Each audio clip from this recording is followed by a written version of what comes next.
உங்களுடைய அமைச்சருக்கு ஜெட்டி என்று கூட சொல்ல தெரியவில்லை, யட்டி என்று.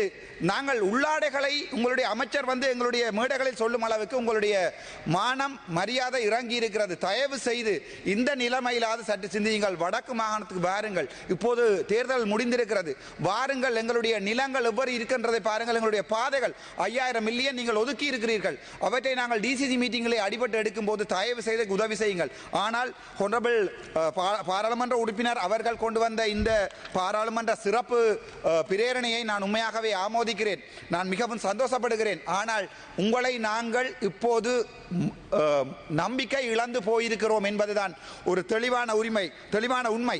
இந்த நம்பிக்கையின்மையை நீங்கள் இந்த 7 மாதத்திலே உங்களுடைய பாராளுமன்ற உறுப்பினர்கள் 3 பேரும், அதை தவிர அமைச்சரும் எங்களுக்கு ஏற்படுத்தி இருக்கிறார்கள். மீண்டும் உங்களுக்கு ஒரு சந்தர்ப்பம் வேண்டுமாக இருந்தால் உண்மையை கதையுங்கள், பொதுமக்களுக்கு உண்மையை கதையுங்கள். உங்களோட காசு உங்களோட காசு இருக்கின்றால் இருக்கென்று சொல்லுங்கள், இல்லை என்றால் இல்லை என்று சொல்லுங்கள். உண்மையை கதைத்ததால் தான், இன்றும் துணிந்து கதைத்ததால் பாராளுமன்றத்தில் இருக்கிறேன். உங்களுடைய இந்த சிறப்பு பிரேரணையை நான் ஆமோதிக்கிறேன், மிகவும் சந்தோஷப்படுகிறேன். நன்றி, வணக்கம்.